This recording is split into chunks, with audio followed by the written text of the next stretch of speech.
Ενώ οι 4 τη βίαζαν, μπήκαν άλλοι 2 άνδρες και συνέχισαν να τη βιάζουν. Μην τους κρίνετε, λέει, επειδή θέλουν να κάνουν σεξ με ένα 5χρονο. Μην τους κρίνετε σαν παιδόφιλους. Δείτε παραμονή πρωτοχρονιάς τότε και τώρα.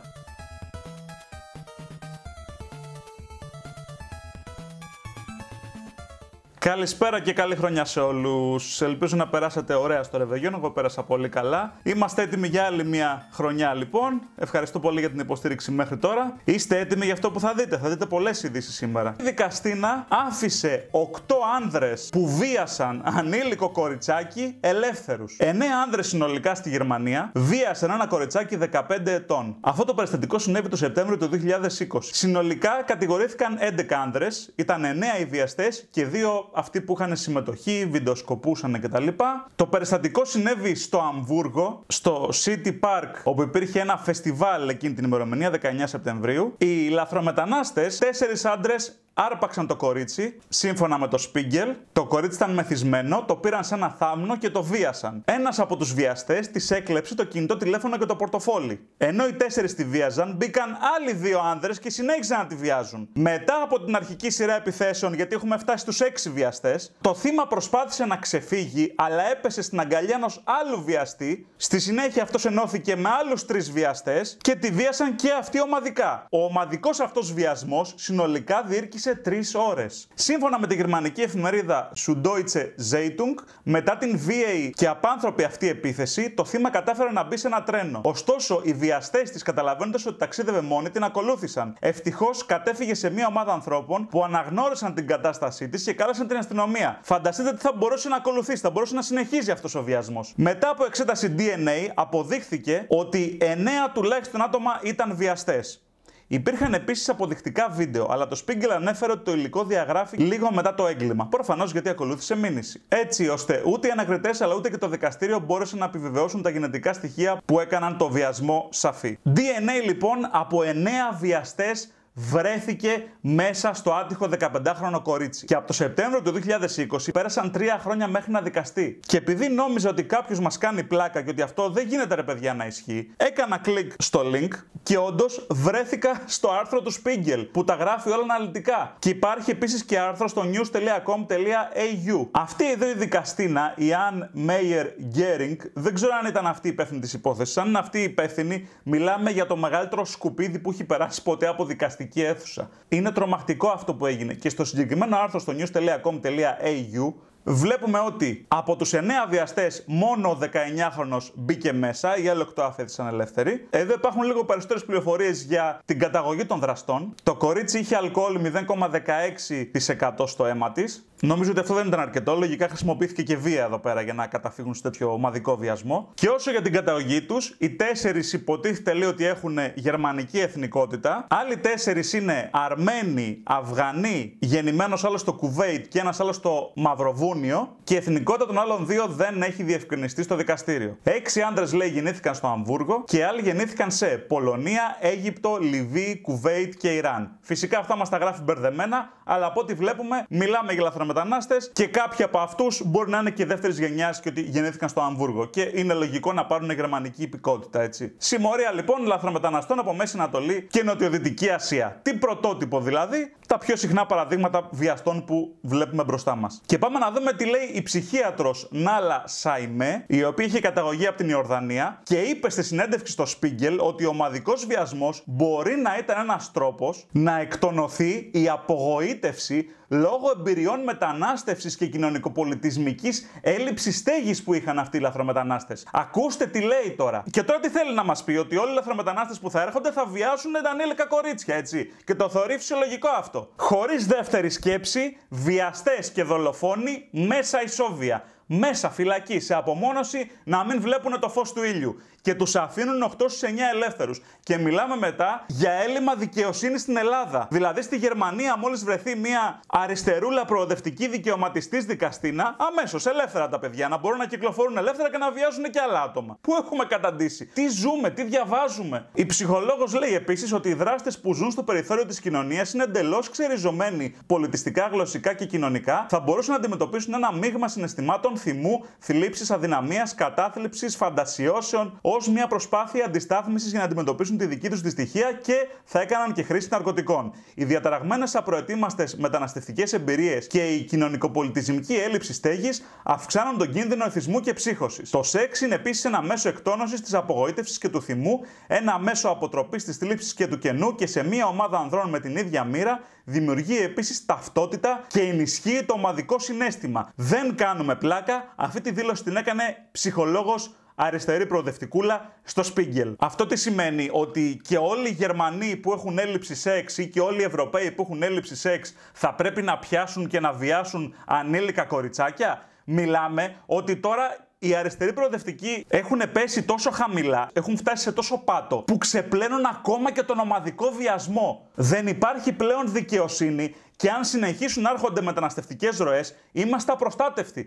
Θα έρχονται και θα βιάζουν ανήλικα παιδιά και δεν θα βρίσκουμε ούτε το δίκιο μας. Για να καταλάβετε με τι καθάρματα πολιτικούς έχουμε μπλέξει. Περνάμε στην παραμονή πρωτοχρονιά στην Αθήνα, όπου ήταν γεμάτη η Αθήνα από σημαίες της Παλαιστίνης. Μιλάμε για την απόλυτη ξεφτύλα. Η Παλαιστίνη, όπου η τρομοκρατική οργάνωση Χαμάς ξεκίνησε τον πόλεμο με το Ισραήλ. Αλλά κατά τα άλλα, εμείς έχουμε πολλούς Παλαιστίνιους, οπότε κουνάνε και τις σημαίες τους. Σε έναν πόλεμο που έχω ξαναπεί ότι θα πρέπει να είμαστε ουδέτεροι. Και μιλάμε για την κατάντια. Δεν βλέπεις Έλληνα. Ζητείτε Έλληνας στην πλατεία Συντάγματος. Και επειδή κάποιοι θα μας πούν υπερβολικούς, ας δούμε λοιπόν δεκαετία 90 versus 2024. Δείτε παραμονή πρωτοχρονιάς τότε και τώρα.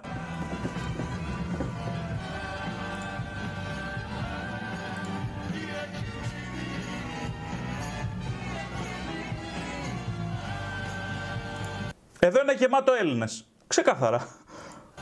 Εδώ πέρα γεμάτο λαθροεπενδυτές. Λοιπόν, αυτό είναι το δικό μου βίντεο από την Πλατεία Ελευθερίας στην Κύπρο. Εγώ το τράβηξα. Βρέθηκα μισή ώρα μετά τα μεσάνυχτα, γιατί μετά από την αλλαγή που ήμασταν σε ένα σπίτι έπρεπε να πάμε κάπου. Και δείτε τι γίνεται. Στην Πλατεία Ελευθερίας, στο κέντρο της Λευκωσίας, δεν υπάρχει και εκεί ούτε ένας Έλληνας. Εδώ, αυτό εδώ πέρα μπορεί να είναι Ελληνοκύπρια. Όλοι οι υπόλοιποι λαθροεπενδυτές. Χαμούλης. Πακιστάν, Μπαγκλαντές, ό,τι θέλεις.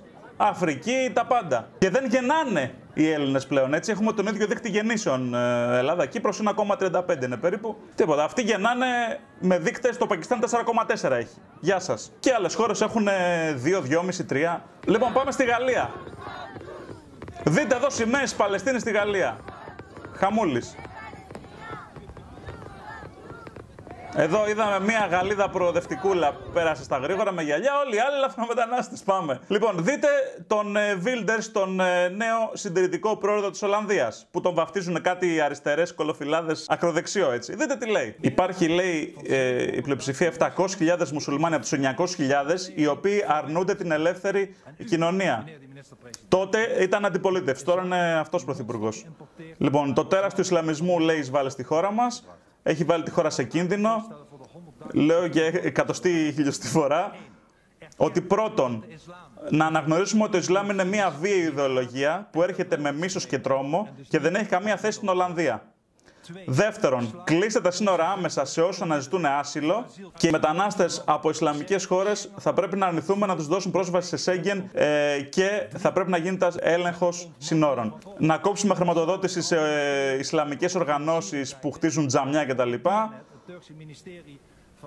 Και αναφέρει και τον Τούρκο πρόεδρο του Ερντογάν, έτσι. 4. Να τους κλειδώσετε όλους όσους απειλούν με βία, φυλακή κατευθείαν μέσα ή χρησιμοποιούν βία, ή να τους απελάσετε και τα εκατοντάδες ή χιλιάδες μέλη που τους υποστηρίζουν να τους κλειδώσετε και αυτούς φυλακή αν είναι απαραίτητο. Αυτός λοιπόν είναι ο Wilders, νέος πρωθυπουργός της Ολλανδίας και όλα αυτά που λέει εδώ πέρα έχει ξεκινήσει και τα εφαρμόζει. Υπάρχει κάτι ακροδεξιό? Είπε να τους φερθούμε με βιαιότητα όπως έκανε ο Χίτλερ? Γιατί αυτό σημαίνει ακροδεξιά. Δεν βλέπω. Εγώ βλέπω λογικά πράγματα. Κλειδώστε τα σύνορα. Τι πιο λογικό? Έθνος κράτος. Αν συμφωνείτε λοιπόν με αυτό, θα πρέπει στις επόμενες εκλογές και στις ευρωεκλογές τον Ιούνιο να ψηφίζετε συντηρητικά κόμματα. Και όχι Νέα Δημοκρατία, Πασόκ, ΣΥΡΙΖΑ, Κουκουέ. Και όχι να κάνετε αποχή. Γιατί κάνοντας αποχή είναι σαν να ψηφίσετε Μητσοτάκη. Σύμφωνα με το News.gr, 8 στους 10 Έλληνες δεν μπορούν να πληρώσουν τους λογαριασμούς τους σύμφωνα με το Ευρωβαρόμετρο. Οι πρώτες 10 χώρες με τη μεγαλύτερη αδυναμία πληρωμής είναι κατά 86% η Ελλάδα, 64% η Πορτογαλία, μετά ακολουθεί η Κύπρος, για να μην νομίζετε ότι εδώ είναι κανένας επίγειος παράδεισος, έχουμε και εδώ δυσκολίες, και μετά είναι οι υπόλοιπες χώρες. Αλλά το ποσοστό είναι 8,5 στους 10, είναι τραγικό. Αυτή είναι η ανάπτυξη της νέας δημοκρατίας, βρε. Ετοιμαστείτε, ελεύθεροι επαγγελματίες, όπου να είναι, φέτος πληρώνετε γερό χαράτσι. Πάμε σε έναν ψυχολόγο. Αυτός λέγεται Μάριος Ανδρέου, είναι Κύπριος, δεν ξέρω, πάντως το παιδιατρίο του είναι στο Γαλάτσι, στην Αθήνα. Στο Λονδίνο, βέβαια, κάθε φορά που έρχεται στην αυτή εδώ η μαμά ζει στο Λονδίνο και της επισκέπτεται, λέει, προοδευτική δικαιωματίστρια. Το φίλο λέει ποιο είναι, εξαρτάται, λέει, όταν μεγαλώσει. Θα πει είναι τι θα πει? Χ, δέη, ουράνιο τόξο. Βρε τον παιδίατρο το Μάριο Ανδρέου στο Γαλάτσι. Τι είναι αυτά? Για να μάθουμε τι ισχύει στο Λονδίνο. Χεστήκαμε τι ισχύει στο Λονδίνο, έτσι. Άμα γουστάρετε τέτοια, να πάτε στο Λονδίνο και στην Καλιφόρνια. Άμα γουστάρετε τέτοια πολυπολιτισμικά. Όλες οι εταιρείες, ειδικά μέσα σε κόσμο. Όχι σε όλες τις εταιρείες. Στις προοδευτικές woke πολυεθνικές εταιρείες. Παραπληροφορείτε και τον κόσμο, έτσι. Κανονικά αυτό είναι παραπληροφόρηση. Έπρεπε να φύγει report στο Facebook όπως είναι. Περιβάλλον σου λένε ότι μπορείς να επιλέξεις το πώς θέλεις να σε φωνάζουνε.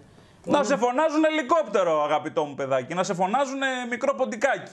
Non-binary. Φωνάζουνε he, she, they. Φωνάζουνε they. Άτομα το οποίο μπορούν να το φωνάζουν they. Παρόλο που θα μπορούσε στην Ελλάδα να πούμε ότι είναι άτομα. Ζαλιστήκαμε με αυτά τα έφερε. Έχει και editor από πίσω. Προοδευτικούλη editor. Τη γυναίκα να το κατηγοριοποιήσουμε. Να μην το κατηγοριοποιήσουν, λέει, ότι είναι άντρας η γυναίκα. Μπορεί να το φωνάξουν όπως θέλουν, λέει το παιδάκι. Το παιδάκι εδώ είναι βρέφος. Και θέλουν να το μάθουν από την αρχή τα προοδευτικούλια, τα άφυλα. Μπορεί και ο Δίον στο μέλλον. Ο Δίον, άκου όνομα τώρα, ο Δίον. She ή μένει στο χ. Χάλια.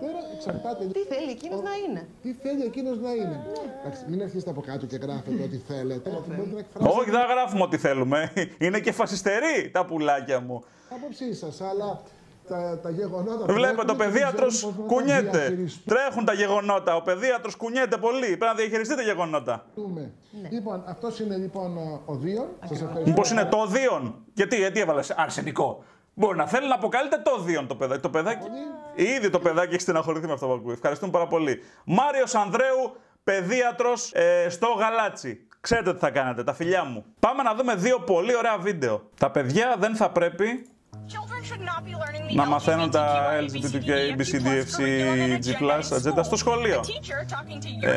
Δάσκαλος δεν θα πρέπει να λέει για το gay sex στα παιδάκια. Αφήστε τα στους γονείς. Το παιδί σας δεν είναι transformer και δεν θα έπρεπε να τη χάνει θεραπείας φύλου αν δεν έχει ολοκληρωθεί η ανάπτυξή τους. Και μια pride σημαία στην τάξη δεν πρέπει να υπάρχει. Η μόνη που θα πρέπει να υπάρχει σε αμερικανική τάξη είναι η αμερικανική σημαία. Και πριν πείτε ότι αυτό είναι ομοφοβικό, είναι γκέι. Τώρα τι έχετε να πείτε, προοδευτικούλιδες? Το λέει ένα γκέι άτομο αυτό. Πάμε σε άλλο ένα βίντεο. Σούπα αλφαβήτας για να κανονικοποιήσουν, λέει, την παιδοφιλία. Έχουν ιστοριούλες με drag queens, pride events με παιδιά. Και σχεδόν σε κάθε, λέει, δημόσιο σχολείο υπάρχει ένας ακτιβιστής ιδεολογίας φύλου που κάνει grooming στα παιδιά. Μιλάμε για παιδική παρενόχληση, έτσι. Με σκοπό φυσικά να γίνουν και τα παιδιά LCD, έτσι. Να τους τα μάθουν και να τα κάνουν στα μούτρα τους. Εδώ μία δασκάλα διαφώνησε με τον όρο παιδόφιλη και λέει θα πρέπει να λέγονται MAPS ή Minor Attracted Persons για να ξεπλύνουν την παιδοφιλία. Σταματήστε, λέει, να τους λέτε παιδόφιλους. Δεν θα τους λέμε, λέει, έτσι. Θα τους λέμε MAPS, λέει. Minor Attracted Persons, όχι παιδόφιλους, MAPS. Μην τους κρίνετε, λέει, επειδή θέλουν να κάνουν σεξ με ένα 5χρονο. Μην τους κρίνετε σαν παιδόφιλους. Είναι απίστευτο αυτό που ακούμε από τη δασκάλα. Σε οποιαδήποτε σοβαρή συντηρητική κυβέρνηση, η δασκάλα θα έπρεπε να πάει μέσα με βραχιολάκια. Εκτρέφει μελλοντικούς παιδόφιλους. Αν οι woke δασκάλες, λέει, προσπαθούν να αποστιγματοποιήσουν την παιδοφιλία και να πιστεύουν ότι τα παιδιά μπορούν να έχουν συνένεση στο σεξ, γιατί είναι όχι μόνο να το κάνει το παιδί μελλοντικό παιδόφιλο, είναι ότι σε να του λέει του παιδιού ότι θα πρέπει να συνενείς στο να κάνει σεξ με μεγαλύτερο. Παιδιά 5 χρονών, ακούστε τι είπε η δασκάλα, είναι αδιανόητο. Συμφωνεί, λέει, με αλλαγές φύλου και με τρανσγεντερισμό αυτό. What else Τι άλλο πιστεύετε ότι τα παιδιά μπορούν να δώσουν συνένεση? Και όπως βλέπετε και αυτός για δεύτερο συνεχόμενο βίντεο είναι γκέι και διαφωνεί κάθετα με το grooming των παιδιών. Η σελίδα λέγεται Gays Against Groomers, έτσι, και ομοφυλόφιλοι άνθρωποι συμφωνούν με τις απόψεις μας ότι το grooming των παιδιών είναι παράνομη πράξη. Και αυτό συμπεριλαμβάνεται και στη σεξουαλική διαπαιδαγώγηση που πάει να περάσει στα σχολεία της Ελλάδας και της Κύπρου. Από το δελτίο ειδήσεων του Alert TV βλέπουμε ότι αεροπορικές εταιρείες εύχονται καλά Χριστούγεννα και οι αεροπορικές εταιρείες είναι από χώρες στις οποίες ο χριστιανισμός είναι μια πολύ μικρή μειοψηφία, 1 με 2%. Η Air India και η China Southern Airlines. Χώρες στις οποίες οι χριστιανοί είναι ένα μονοψήφιο νούμερο απλά. Αντίθετα όμως, η δική μας, η Aegean Airlines, αυτή η woke εταιρεούλα που κάθε Ιούνιο αλλάζει το λογότυπό της και το κάνει Pride, λέει Happy Holiday, το οποίο είναι και λάθος, έπρεπε να είναι Happy Holidays. Αλλά εν πάση περιπτώσει δεν λέει Merry Christmas. Εδώ όπως βλέπετε η Air India λέει Wish you a Merry Christmas και Happy Christmas Eve. Δείτε εδώ πέρα χάλια με την Aegean Airlines η οποία είναι τέρμα woke. Και φυσικά την Παγκόσμια ημέρα του άνδρα, η Aegean Airlines δεν ανέβασε τίποτα απολύτως για τους άνδρες. Αλλά κάθε Ιούνιο το λογότυπό της θα γίνει πολύχρωμο. Hashtag cancel Aegean Airlines όπως είστε. Εδώ το βλέπετε και πιο καθαρά. Άλλωστε η Sky Express έχει και καλύτερες τιμές και είναι και συντηρητική σαν και εμάς. Θυμίζουμε ότι ο Μητσοτάκης έλεγε κάποτε ότι δεν επιτρέπεται η αμφισβήτηση της επιστήμης. Ο κορονοϊός χτυπάει πλέον μόνο τους ανεμβολίαστους. Και βλέπουμε εδώ πέρα μία του διαόλου στο Twitter που έλεγε στην αρχή όσοι είμαστε υπέρ κλείνουμε νωρίτερα την τρίτη δόση κατά τη γνώμη μου, όχι για να μην πάθουμε την όμικρον μετάλλαξη, αλλά γιατί φοβόμαστε μην πεθάνουμε. Αυτό το είπε το 2021. Στη συνέχεια το 2022 λέει σε όσους έχω πει ότι αύριο κάνω την επαναληπτική τέταρτη δόση του εμβολίου, όλοι μου λένε να μην την κάνω ακόμα και όλοι είναι εμβολιασμένοι. Αυτό για να καταλάβετε τι μαλακίες έχετε κάνει εσείς υπεύθυνοι. Δεκέμβρης του 2023, πριν από λίγες ημέρες, μετά από διπλή νόσηση σε ένα εξάμηνο, έχω να πω ότι ο κορονοϊός είναι η πιο ύπουλη ασθένεια. Μπορεί να μην καταλάβεις τίποτα, μπορεί και να πεθάνεις. Εγώ, αν και νοσώ σχετικά βαριά, έκανε τα εμβόλια της η κοπέλα. Νοσώ σχετικά βαριά. Αυτή πόσο χρονών είναι, ένα 40 χρονών, 40 κάτι. Δηλαδή έκανε τα εμβόλια της, έκανε 4 δόσεις και νόσησε και βαριά. Δεν μετανιώνω για κανένα εμβόλιο από όσα έκανα. Μπράβο. Μπράβο. Αν δεν έκανα λέει εμβόλιο θα μου κάνετε τα εξάμηνα τώρα. Δηλαδή, εγώ που έχω νοσήσει 2 φορές με κορονοϊό, τι ήταν η Δέλτα, ήταν και μία από τις επόμενες μεταλλάξεις. Πιεστήκαμε. Δηλαδή, σκεφτείτε τώρα, σύμφωνα με τα επίσημα νούμερα, το θυμάστε. Αν πάτε στα επίσημα στατιστικά νούμερα, στις ηλικίες 19 ως 39, στις δικές μας, είχαμε 200 νεκρούς. Σε 1 εκατομμύριο κρούσματα. Και πήγαιναν και έκαναν τσιμπηματάκι. Από κάτω της απαντάει μία Κέτη. Εγώ εμβολιασμένη full νόσησα 3 φορές βαριά. Έχω φίλους εμβολιάστες που το περάσαν σαν απλήωση. Είναι για γέλια. Ο Μαρινάκης εδώ της Νέας Δημοκρατίας για το γάμο των ομόφυλων ζευγαριών. Ο νόμος θα ψηφιστεί. Δεν νομοθετεί η Εκκλησία. Ναι, αλλά σύμφωνα με έρευνα της GPO, 2 στους 3 Έλληνες είπαμε ότι είμαστε κατά της υιοθεσίας παιδιών από ομόφυλα ζευγάρια. Το είπαμε και στήκατε εσείς. Τώρα κανονικά θα έπρεπε Νέα Δημοκρατία, Πασόκ, ΣΥΡΙΖΑ, ΚΚΕ, τα οποία ψήφισαν και υπέρ του να νομιμοποιούνται οι λαθρομετανάστες και θα ψηφίσουν και για τα ομόφυλα ζευγάρια, θα πρέπει αυτά τα 4 κόμματα να μην βρουν ούτε την ψήφο τους στις επόμενες εκλογές. Sorry, δηλαδή, οποιοδήποτε θέλει να συνεχίσει να τα ψηφίζει, θα πρέπει να κάνει άμεσα unsubscribe από το κανάλι, να το κλείσει τελείως, να μην με ξαναδεί σε βίντεο, έτσι. Δηλαδή θα πρέπει να είναι τέρμα στόκος όποιος το ξανακάνει. Τρόμος για κοπέλες στα πετράλωνα. 36χρονος Πακιστανός σκαρφάλε στο μπαλκόνι τους για να τις βιάσει. Στις 5 το πρωί έγινε αυτό, σηκωθήκαμε λέει από τις φωνές στη γειτονιά. Όλοι είχαν βγει στα μπαλκόνια, βγήκαμε να δούμε τι έγινε. Φώναζαν 2 κοπέλες ότι είχε έρθει ένας ανώμαλος, σκαρφάλε στο μπαλκόνι, μπήκε μέσα, τον έδιωξαν και είπαν ότι ήρθε για να τις διαρρήξει και να τις βιάσει. Αυτό έγινε στην Αθήνα, στα πετράλωνα. Επομένως, σε μερικά χρόνια από τώρα, τα περιστατικά ομαδικών βιασμών που βλέπουμε στη Γερμανία, όπου υπάρχουν πιο πολλοί λαθρομετανάστες, στην Ελλάδα θα είναι ένα καθημερινό φαινόμενο. Και θα απορείτε και θα λέτε, αφού η Νέα Δημοκρατία είναι δεξιά, γιατί έγιναν αυτά τα πράγματα? Δεξιά η Νέα Δημοκρατία, έτσι, που πλέον σας λέμε ότι υπάρχουν μόνο προοδευτικοί και συντηρητικοί. Και θα απορείτε γιατί ενώ ψηφίσετε αυτούς τους γκασμάδες, βγήκαν ένα τσούρμο λαθρομετανάστες και βίασαν ομαδικά την κόρη σας, την ανιψιά σας, την κοπέλα σας. Θα απορείτε εσείς. Και εμείς θα σας λέμε, sorry, σας τα λέγαμε χρόνια τώρα. Δεν μας ακούγατε. Ευρωεκλογές 6 με 9 Ιουνίου, ψηφίζουμε μόνο συντηρητικά κόμματα. Θα το λέω συνέχεια μέχρι να έρθει ο Ιούνιος. Και κλείνουμε τη σημερινή εκπομπή με τους 10 νοματέους που μαζεύτηκαν στη Δημοτική Αγορά της Κυψέλης γιατί τάσσονται κατά των δημοτικών συμβούλων του συντηρητικού χώρου. Υπέρ των λαθρομεταναστών, στόπ λέει στους φασίστες, καλοδεχούμενοι οι πρόσφυγες, τους βαφτίσαμε όλους τους πρόσφυγες. Παιδιά, εγώ ρωτάω εδώ, πού είναι οι πόλεμοι? Εκτός από την Παλαιστίνη, Πού αλλού έχει πόλεμο, θέλω να μου πείτε. Άμα έχει στην Ουκρανία πόλεμο, ας έρθουν οι Ουκρανοί. Εντάξει, ελεύθερα. Να έρθουν οι άνθρωποι, εφόσον είναι πρόσφυγες πολέμου. Πού αλλού έχει πόλεμο? Στο Πακιστάν δεν έχει πόλεμο. Στο Μπαγκλαντές δεν έχει πόλεμο. Στην Ινδία δεν έχει πόλεμο. Πού είναι οι πρόσφυγες που τους έχετε βαφτίσει όλους πρόσφυγες? Παράνομοι μετανάστες βαφτίζονται. Μπαίνουνε παράνομα, εισβάλλουν παράνομα. Εδώ, 10 άτομα. Όλοι και όλοι. Αυτοί είναι. Τέλος.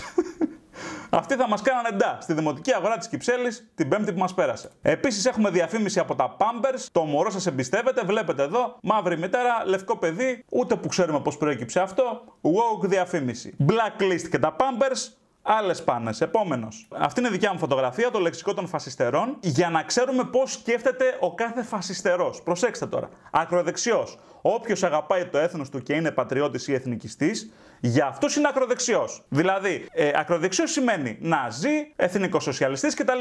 Απλά το λένε ναζί, ακροδεξιό δηλαδή, μπας και τους πιστέψουν. Πάμε. Δεύτερος ορισμός. Φασίστας. Όποιος δεν θέλει να γεμίσει η χώρα λάθρομετανάστες, όπως αυτοί, είναι φασίστας. Ας έρθουν άπειροι. Δεν μας λένε στα πόσα εκατομμύρια θα σταματήσουν να είναι ακροαριστεροί. Τώρα είμαστε στο 1,5 εκατομμύριο και πάμε για τα 2 εκατομμύρια. Στα 5 εκατομμύρια, στα 10 που θα είμαστε 50-50, στα 20 εκατομμύρια που οι Έλληνες θα είναι το 1 τρίτο. Στα πόσα εκατομμύρια λαθρομεταναστών θα σταματήσουν να είναι προοδευτικούλιδες? Όσοι διαφωνείτε λοιπόν, όσοι δεν θέλετε να γεμίσει η χώρα λαθρομετανάστες όπως θέλουν αυτοί, είστε φασίστες, παιδιά. Και τέλος, τρίτο επιχείρημα, ομοφοβικός. Όποιος διαφωνεί με το να κυκλοφορούν αυτοί οι γυμνοί στα Pride με τη τζαπού έξω και τους δονητές και να έχουν και τα παιδιά μπροστά. Και όποιος διαφωνεί με τη σεξουαλική διαπαιδαγώγηση στα σχολεία και των δικών του παιδιών συμπεριλαμβανομένων και την εκμάθηση όλης της ΛΟΑΤΚΙ ατζέντας, όποιος διαφωνεί είναι και αυτός ομοφοβικός. Θα πρέπει να τα δεχτεί όλα αυτά. Και γιατί όχι και τους παιδόφιλους, γιατί για εκεί το πάνε, όπως βλέπουμε. Τώρα θέλω να δείτε κάτι με τον Άγγελο Συρίγο, τον οποίο τον είχε βάλει Νέα Δημοκρατία. Θυμάστε να πει ότι θα συζητήσουμε με την Τουρκία για να επαναστρατικοποιήσουμε τα νησιά του Βορείου Αιγαίου. Δείτε τι λέει τώρα. Η συνθήκη της Λοζάνης είναι παροχημένη και τι έλεγε για το 2020. Η συνθήκη της Λοζάνης είναι μια συνθήκη παροχημένη. Παροχημένη συνθήκη της Λοζάνης που όριζε τα σύνορα μεταξύ Ελλάδας και Τουρκίας. Δηλαδή συμφωνεί με αυτό που έλεγε ο Ερντογάν, το έχει πει πολλές φορές. Και δείτε τι έλεγε το Δεκέμβριο του 2020, πριν από 3 χρόνια ακριβώς. Αυτά είναι απλώς αδιανόητα πράγματα στη σημερινή εποχή. Η συνθήκη της Λοζάνης είναι ένα ιστορικό κείμενο, έγινε πριν από 97 χρόνια. Δεν υπάρχει κανένα νόημα να συζητάμε ένα κείμενο 97 ετών σήμερα. Διπλό ημίχρονο, άσο τελικό. Παιδιά, δεν γίνεται. Οι άνθρωποι έχουν ξεπουληθεί. Κάνουν ό,τι τους λένε οι Αμερικανοί. Από εκεί που διαφωνούσαν με τον Ερντογάν, τώρα κάνουν ό,τι τους λέει ο Ερντογάν. Έχει βάλει ο Μητσοτάκης τον Κερίδη στο Υπουργείο Μετανάστευσης να φέρνει λαθρομετανάστες. Έχει βάλει τον Άδωνη να κλείνει συμφωνία για συν 500.000 Πακιστανούς. Που ο Άδωνης ήταν συντηρητικός μαζί με το Βορίδη. Θα ψηφίσουν για τους γάμους και τις υιοθεσίες των ομόφυλων. Όλο αυτό δεν βγάζει κανένα νόημα. Η Λίμνος και η Σαμοθράκη είναι τόσο στρατικοποιημένες όσο και η Ήμβρος των Τούρκων. Η Λίμνος και η Σαμοθράκη είναι ενταγμένες στο σύστημα ασφαλείας των στενών βάσει της συνθήκης της Λοζάνης. Αποστρατιωτικοποιήθηκαν το 1923 και επαναστρατιωτικοποιήθηκαν μετά το 1936 τη συνθήκη του Μοντρέ. Με τη συνθήκη του Μοντρέ, λοιπόν, έχουμε το δικαίωμα επαναστρατικοποίησης. Και όμως στείλαμε όπλα στην Ουκρανία και τώρα τα νησιά έχουν μείνει ολίγον τι γυμνά. Και από ό,τι φαίνεται κάνουμε και ό,τι λέει ο Ερντογάν. Στην Ήμβρο υπάρχει στρατιωτική δύναμη. Όχι στρατιωτική δύναμη, μιλάμε χιλιάδες. Όσο στρατιωτικοποιημένη είναι η Λίμνος και η Σαμοθράκη, άλλο τόσο στρατιωτικοποιημένη είναι και η Ήμβρος. Περίμενε, και οι δύο μαζί όσο και η Ήμβρος ή όσο και η Ήμβρος το κάθε νησί? Γιατί όπως μας τα λέει, μάλλον και οι δύο μαζί όσο και η Ήμβρος. Από ό,τι φαίνεται λοιπόν, καθίσαν στο ίδιο τραπέζι με τον Ερντογάν και τα βρήκανε και στηθήκαν στα 4 και ό,τι τους είπε ο Ερντογάν αυτό έγινε. Και ο Ερντογάν πέτυχε το σκοπό του. Ενώ στην ουσία η Τουρκία είναι 85 εκατομμύρια πληθυσμός και εμείς είμαστε 10. Και αν γίνει κάποιος πόλεμος, με τα νησιά αποστρατικοποιημένα, θα μπουν κάτι χιλιάδες Τούρκοι βατραχάνθρωποι από σημεία τα οποία δεν θα ελέγχουμε και θα πάρουν τα νησάκια έτσι εύκολα και απλά. Πάμε για να την πατήσουμε όπως και με την απόσυρση της μεραρχίας στην Κύπρο το 1968, καθώς 6 χρόνια μετά το 1974 η Τουρκία μπούκαρε ενόχλητη στην Κύπρο, καθώς δεν υπήρχε καμία μεραρχία να την υπερασπιστεί. Και τώρα θα κλείσουμε όντως με τον Νίκο Γερονομόπουλο, τον τραγουδιστή. Το ρωτάει ο Λιάγκας για τα ομόφυλα ζευγάρια και την υιοθεσία. Τι είναι η γνώμη σου γι' αυτό? Εγώ δεν συμφωνώ. Δεν συμφωνώ. Αλλά αυτή είναι η άποψή μου, έτσι. Είναι ένα κομμάτι το οποίο εγώ προσωπικά δεν το δέχομαι. Έχει να κάνει με το θέμα της πίστης, είναι θέμα, ας πούμε, δικό μου. Πιστεύω πως ένα παιδί χρειάζεται τη μαμά και τον μπαμπά. Το έχει ορίσει η φύση μας. Δεν σε χάλασε. Τι είναι αυτός! Ποιος τον έφερε! Δεν σας χάλασε. Αυτό έχει ορίσει η φύση. Αυτό έχει ορίσει η βιολογία. Και στα θηλαστικά είναι ο πατέρας και η μητέρα. Έτσι λοιπόν και εμείς οι άνθρωποι, ο μπαμπάς και η μαμά που έχουν γεννήσει ένα παιδάκι μαζί, οι βιολογικοί γονείς, αυτοί θα είναι που θα πρέπει να αναλάβουν και το παιδί. Και όχι να εργαλειοποιούνται γυναίκες και να γεννάνε παιδιά για χάρη ομόφυλων ζευγαριών. Κάτι που είναι παράνομο, όπως έχει πει και ο Κούγιας. Τώρα από εκεί και έπειτα. Τους νόμους στα χαρτιά τους βάζουν οι άνθρωποι. Οπότε ας πάρει το κρίμα στο λαιμό του οποιοσδήποτε. Πώς σας πετσόκοψε έτσι ο Νίκος ο Οικονομόπουλος. Αγαπάμε ό,τι σας πονάει. Αυτά για σήμερα. Αν είσαι νέος στο κανάλι μπορείς να κάνεις subscribe. Κάθε Δευτέρα θα έχουμε Woke Fiesta στο εξής. Και μέσα στον Ιανουάριο ετοιμάζουμε και συνεντεύξη το 1974. Το βίντεο βγήκε μεγάλο. Κάνε like για να στηρίξεις και πες μου και τη γνώμη μου στα σχόλια για όλα όσα είδες. Τα λέμε, να είστε όλοι καλά.